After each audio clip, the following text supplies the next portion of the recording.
Salute, we're live with Skywalker Boxing Media, Team Mo Boxing, no problem. We got Papi Chunyayo in the house. Yeah. Y'all already know what it is. It's Poppy Chun Yayo. Heavy on the poppy, light on the yayo. What's cracking? And I got D Style straight from Chuco Town as well. He's got a huge audience. He does a lot of Australian boxing coverage as well. He's the man. Salute to D Style. How you doing, brother? Hey, how's everybody doing? Sorry, I'm late. Fantastic. Well, I got the special guest, guys. I got Nayeli La Bikina Rodriguez straight from Chuco Town, EPT 915 in the house. You know, that's my hometown. So was real proud when I seen her on the TV screen, putting on that work with this really hyped up girl. Nat Love's a really good fighter. Credit to Nat Love. You know, she's a warrior. That just shows you the level of La Bikina's skills, you know. So we got to keep our eye on her, keep pushing her. And she definitely got some skills in that super flyweight division. I want to ask you, La Bikina, what got you into boxing? Well, originally my dad would train kids in the backyard, and I was just a little girl playing, and I was like, Dad, I want to box. Yeah, and he didn't want me to box. My parents, absolutely not. They didn't want to. My dad thought I was gonna suck, in other words, but I showed him otherwise, and here I am. Man, so you started off proving a point, basically, huh? Yes, yeah, Yeah, that's I how. could definitely relate to, somebody telling me that I can't do a thing and then, enjoying the fact of proving to them that you can. So is that a driving force for you as far as the way that you compete in the ring? Yes, definitely. Everything I do is for my family and the people that I love.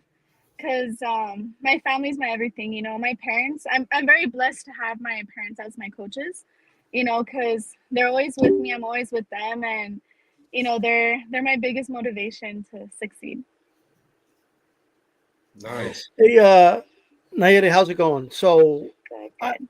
I want to ask you specifically about your dad thinking you were gonna suck. Was that a you thing? Like Nayeli, he didn't think you were gonna be good for any particular, or is it more of a you know Latino man not really believing that this boxing's for women type of thing? Like what was it exactly? It was more, I think it was him thinking as a dad, because I was very girly. So Oh, I was in cheer originally. So he was like, how are you going to go from cheer to being a boxer? Like, that's crazy, So he didn't think I was going to have it in me until, well, how I started was that he didn't teach me nothing of boxing. I had to lie to my parents saying, oh, I want, that they both agreed. My dad's like, go ask your mom. I asked her, and then she's like, go ask your dad. I'm like, he said yes. I lied to them so they can both say yes. And then my dad put me in the ring with I was 8 years old, so kids don't get hurt, right? But he was it was a boy. He was an 8-year-old experience, and my dad wanted me to get scared, and well, that didn't happen. The first round I got beat up. I was just throwing like crazy, and then comes the second round, I threw one right, and then I saw it worked, and I kept going and going and going, and my dad's like, we got a fighter. So that's when it changed his mind. Okay. Man, Eric, that was a good one. Can I piggyback off of that real quick? Hey, listen, because we got some savages for our audience sometimes, or they're the savage crowd, right? For y'all that don't understand, in Texas, exactly, and in certain states that don't have professional teams, or they do, the cheering is serious. Like, I'm talking about moms be ready to put hands on other moms. Like, so the competition is crazy fierce. And the competition is not for a lot of money. Like, some of the Dallas Cowboy cheerleaders might make $100 a game, right? So for y'all that don't understand, that's what it is. It's Man, that's serious. serious, huh? Okay. so can you tell us about your amateur background? So I have more or less more than 100 fights. When I was 8 years old, I started kickboxing, and then about 12, I did strictly boxing. And I fought here in the U.S., national tournaments, all that good stuff, and also in Mexico, and I won nationals over there too. Okay. Yeah, I can honestly say I fought the best here in the US as well as in Mexico, and it helped me grow as a fighter a lot. So I'm very thankful for the experience I had in the amateurs. Were you in, let's call them unsanctioned fights before you got involved in boxing? Like, you ever like knuckle up with some cheerleader girls or something? Or? No, no. No, No, like, I've never. like. So how did you know? Like, okay, I could be a fighter. Like, what was you just like the sport, or that you just like confrontation? Like, how did you know? I just instantly grew a passion for the sport. It became part of me, and I just I just love it. The very thing I love doing is just, you know, fighting. you know.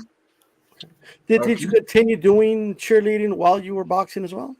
No, cheerleading. I only did it for like a year, and then Okay, I did full on boxing. right. I got a And just question.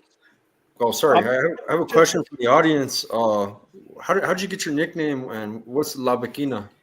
So La Bikina, so there's two reasons why I got it. So there's a legend in Chihuahua of this horse. She was a race horse, and she won, well, in Mexico, right? She won over 59 races, and they would sing the song La Bikina to her. And also, I don't know if you guys heard the song from Luis Miguel, La Bikina. There's a part in the song that says Alpenera preciosa y orgullosa. And so my padrino, my godfather, he was like, "This, you put this story and that song together that describes you as a fighter. The horse. She was a beautiful horse. She was fast. You're fast in boxing, and this part of the song, you're a strong woman. You're very like I have a lot of fight. I fight with a lot of pride. So that's how my name Bikina came up. Okay. would you ever walk out to the ring with Luis Miguel singing the song? Can you I imagine would that? love that. Imagine that'd be so Yeah. awesome. yeah. Wow, that's pretty interesting. So listen, I bring this up a lot because I want to encourage people to do things like this, to think about their legacy, right? So Clarissa Shields had she had a documentary done about herself. She was able to help produce it and things like that. So have you ever thought about doing something like that so that people could know your story and understand where you come from, to maybe help inspire some upcomers? I never thought about that, but now that you're saying it, I think it'd be really nice. I feel like I have a nice story. Coming up in the sport, it wasn't easy. My amateur career was not easy. I had, some people in my own hometown. A lot of people didn't believe in me. They, in other words, and some people would kind of tell my dad, it's time for her to hang up the gloves, kind of thing. So I definitely do have a story to tell, and I feel like I'm, telling my story to the world through my skills, through my boxing. I think that'd be really cool. When you say there's people that told your dad you need to hang up the gloves, are we talking about just random people, or people close to your circle, or like what? Who are we referring to? I would say, like acquaintances. Okay. People that you see like in tournaments and stuff. Like we're not super close. I do like to keep my circle small. I am very. I mean, I talk to everyone, but I do have a small circle. But yeah, I would say it's more acquaintances, people that we've seen at the nationals or in the boxing world. So Does that, when you hear those things, does it? How have you evolved with that? Like, do you, would it upset you at first, or does it motivate you? Do you feel like, okay, well, I'll prove them wrong? Like how do you feel about it? honestly, to me, words don't hurt me. I feel like a lot of people can talk a lot, but doesn't necessarily mean anything. I've come to prove them wrong. And especially where I'm at right now, a lot of people wouldn't have imagined me. Not even myself would have imagined that I'm at where I'm at. Right. But I guess I use it as motivation. For me, the hardest critiques are always going to be my parents, and I don't even let my family dictate my future. So it's something that doesn't really phase me. Okay. I want to commend you. You're one of the pioneers of 3-minute rounds. You know, there's only a select group of women that have done 3-minute rounds. Can you tell us about that experience? I loved it. You know, it was awesome. I felt like and it benefited me and my style. You know, I was able to, you know, pick my shots, you know, and it was just more time for punishment, you know, and I think that 2 minutes, it just goes by fast, and having that extra minute, it was definitely fun. You know, it was really cool, and I was really honored to be a part of that, you know, because I'm like, Yeah. oh, like, you know, and especially like, you know, coming out into zone, fighting 3 minutes, and it's not like I got an easy fight. It was it was a hard fight. It was a good fight, and Yeah. you know, so it was definitely like, it was awesome. Like, it was exciting. Hey, shout out to Amanda Serrano for, Right. working that into the deal and getting that 3 minutes in. Cause I ain't lying, man. Even my wife be like, man, it seems like the women's fights are rushed. It'd be Yeah. cool if they had another minute so they could break them down and pick them apart. You know what I mean? Yeah. Is that something that you want to advocate for going forward? I mean, you're on some A-side type stuff. You gonna be like, hey, listen, man, we need to do these 3-minute rounds because they could do it, we could do it. It's better for you, it's better for me. What's up? No, definitely. You know, if I'm able to continue pushing, hey, let's do 3 minutes, and I'm able to do that like for the rest of my fights, that would be awesome. You know, because yeah, it does feel rushed. You know, and especially that's why I feel like when I was starting 4 rounds, 2 minutes, I was like, man, this feels so fast. Now, if I had, Yeah. that's why I encourage, let me do 6, 8, 10 rounds. I have the condition for it, so you know, so it can kind of compensate not having that extra minute, you know. But yeah, definitely, I would totally like, hey, let's fight 3 minutes, you know. Okay. I want to ask you about, before we proceed with any other boxing stuff, the city of El Paso, Texas. Tell us, like, what's your favorite spot to go when, like, I'm talking about like to go eat, cheat meal, whatever. Like, what are some of your favorite spots to go to here in El Paso, Texas? You get me hungry, man. You're not um, trying to make weight right now, are you? You probably, it is what it is, but Yeah. I would say, oh, that's hard. don't say Chico's Tacos. Oh no, I was gonna say Okay. either maybe. Man, that's so hard. I'll give two. Because recently I just went to Tacos Chinampa.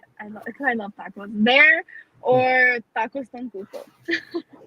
Okay. Yeah, and now it's like fat. Well, I can't really say fast food because like after the fights, like when I fought in Juarez, I was like, guys, let's go to Whataburger. But you know, Whataburger's throughout Texas, so. Yeah. Yeah. Oh man, Hey, hey, Whataburger's a spot. yes, You know? sir. Yes. Yes, sir. It's better than In and Out, right? Yeah. I don't know if you ever had In and Yeah, Out. yeah, I've had In-N-Out. You know what? You have to Yeah, say I mean yes they're for those both. things. Yeah, I do like Whataburger more. I do love In-N-Out. Don't get me wrong, but I do prefer Whataburger. Yeah. Yeah. Yeah. She passes the test. I used to get in a lot of trouble at Whataburger. You feel me? After the club snacks. So look, obviously, you're very marketable. You got the skill set. You got what it takes to be, a world class superstar, and you are. Do you got some merch or something that that people could cop? You got some type of logo or something out there that people might be interested in? Yeah, I'm actually working on that. I'm currently making shirts. They'll be ready, I think, this coming Friday. So I'm gonna post it up. Whoever's interested on buying. So yeah, yeah. I have Nice. a logo. It's like a crown with a bee, and it says La Bikina. Okay. Oh yeah. Your next fight's July 12th in El Paso. Have they found an opponent for you on that card? Yes. They said I'm gonna fight with Alexis Moniz. Okay. She's from Fort Worth, Texas. From Fort Worth. Okay. I went to the last King's promotion card, and that's where Stephanie Hahn got the WBA Hey, lightweight that's title. a good fight. Yeah, and Andreas Ray. This next one, we got Abraham Pettis, the main event. We're gonna have La Bikina there. We're gonna have George Tovar on the card. The whole card's stacked. So El Paso show out. I'm coming all the way from Albuquerque to my hometown to support. I'll see you at the weigh-ins for sure.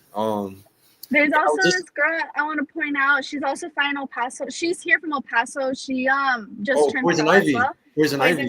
Yeah. I forgot to mention Poison Ivy. Yeah. I've never seen her fight, but I've heard a lot about her in the tournaments. She's got like a really good reputation. Yeah. Oh yeah, definitely she does. She's That's a cold name right there. She's Ivy. Ivy Enriquez. Yeah, she's really good. I'm looking forward to coming out and supporting her and Sergio. Shout out to them.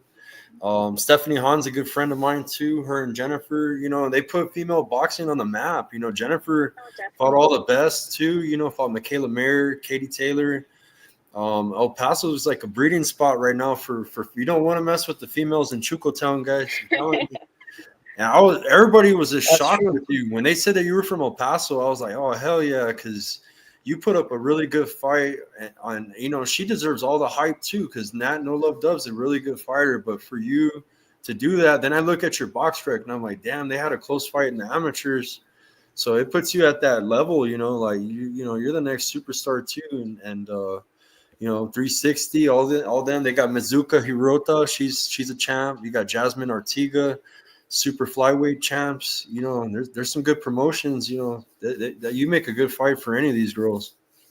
Thank you. Yeah, it's an honor to be a part of this. And recently I've been fighting on the super flyweight, but I am going down. I'm planning on going down to the flyweight division. To 112. Okay, to 112. Who's the champ at 112? It's Gabriela. Gabriela. Oh, go ahead. I know. You guys want to ask about what would you do in that kind of fight against that kind of opponent? That's just like, wait. I know you're tall. You're already tall though for your division, right? So yeah, she's 5'9". She's 5'9". I'm 5'6". So she's. I mean, of course, she is taller than me, but I don't feel like there's going to be that much of a difficulty, But with her, a fighter like her, fighting in angles, being fast, she's strong. I mean, you see her record; she has a bunch of knockouts, So she carries power, but I got a good chin, and it's just being smart, moving in angles, being faster, just taking every opportunity. Yeah, all you gotta do is make her reach a little bit and get over that front knee. You feel me? Hey, I'm all about watching. For some reason I like it when tall people get knocked out by shorter people. I don't know why, but it's just something. Mendoza did it from Albuquerque. Mendoza took out Sebastian, and then Tim Zoo's gonna get another shot. Tim Zoo's gonna get another shot, right, Eric? Down. Yeah, that's right. Face down. He's cool. He's cool with Tim Zoo's team. D-style, man. Eric be having his manager on his show all the time too. Speaking of women, I guess when you said short fighter I'm thinking of that Ann Wolf knockout. I forget the name of the girl that she's like totally knocked out. But so I want to ask you this: what are some of the fighters that, if any, that you grew up like watching, like fighters that you looked up to, and growing up? I grew up watching. I'm not gonna lie. When I was little, I really, really wouldn't watch like boxing fights. But as I started getting older and everything, I grew up watching, Terrence Crawford, Lomachenko, and girls. I love Amanda Serrano. I mean, she's, I look up to her a lot, and Michaela Mayer as well. Michaela Mayer, Alicia. I can't say her last name. Baumgartner? Yes. Is her as well. And there's this, I was going to a chiropractor and he's like, you like Lomachenko, you need to check out Salvador Sanchez. Yeah. And he's a great fighter too. Yeah. And also another Mexican fighter that I really look up to is Jackie Nava. Oh yeah, Jackie Nava's bad. Yeah. Yeah. No, I love her fighting. And her as a person too, she's a true champion, so definitely to look up to. Nice. How would you describe your boxing style to a newcomer? I'm technical, fast, strong. I can fight outside. I can counter as well. So I would say about that. I'm technical, fast, strong. I know how to make adjustments. So sometimes if I gotta bang with the person, I'll bang Yeah, with them. we seen that May 9th. We seen that. Yeah. So you mentioned Crawford. How do you like his chances against Canelo in September? I think Crawford is a very crafty fighter. Canelo's very strong, but I think that Crawford is very intelligent, and I see it 50-50 just because, the weight, and but I think Crawford with his skills and his like him being very intelligent, I think that he can win. I don't know. I'm also a fan of Canelo, but Canelo doesn't know how to deal with someone with good footwork, and Crawford knows how to move, and I feel like he's gonna make that fight difficult for Canelo. Okay. I don't like that answer, but it's okay. We all have different opinions. No, no, no. I think it's a great fight too. What? How do you? Assuming you and I'm sure you're expecting to win. That should be your mentality, like for your next fight. Um, what? Because I know we talked briefly about Gabriel Fundora, but I mean that's if we're honest, I feel that's a couple fights away. So, what's your trajectory? Like, at what point do you think you'll go from 4 rounds to maybe six, and then get to 10 rounds? Like, how many fights do you see yourself before you progress to like a 10 round? Well, this next fight, I am gonna fight 6 rounds, and well, they were talking about 6 to 8 rounds, but it's agreed to do 6 rounds. So I'm already gonna start fighting the 6 rounds, and maybe do like 2 fights, 6 rounds, and then move up to the 8 and up to 10. Yeah. Okay. And do you want to keep doing the 3 minutes, or is that just if it happens type of thing? I would love to continue doing the 3 minutes, but I got my manager, my coach, and my team to discuss that. I show up, I train, and I fight. But I would love the 3 minutes. Is there going to be a rematch? I know everybody wants that rematch between you and Nat Love. Well, that night, they asked for the they asked the girl asked the both of us, hey, is there a rematch? We both said yes. So Yeah, as of right now, there wasn't. I'm not waiting. I don't know when it's gonna yeah. happen. You Hopefully ready? it You ready to prove happens. yourself? Yeah. Yeah. So I'm just when the time's right. So yeah, I'm always staying ready. Nice. But I think a rematch would be awesome. For the people to see. I think it's gonna be very exciting. Yeah, well, that was an exciting fight. It was like the fight of the night, and it was a 4 rounder. Everybody's wishing it was longer. You guys already were doing 3 minute rounds, so Yeah. Hopefully in the rematch, we can do 3 minute, maybe 6, 8 rounds. I think that'd be awesome. All right, let's fast forward to the future a bit. You're at the Hall of Fame induction speech. Um, who would you be thanking, and what would they be saying about you prior to you getting to the stage? Um. Ooh. Well, they would say, undisputed champion, coming up on stage. The first people I would think would be definitely my parents. From there, my family, my manager, my team behind me, and all of the people from, El Paso to that Juarez and Chihuahua, those are the people I would say thank you to. All right. nice. But for people out there that never been to the city, what from your perspective, what can you tell people about the city of El Paso, Texas, and its people?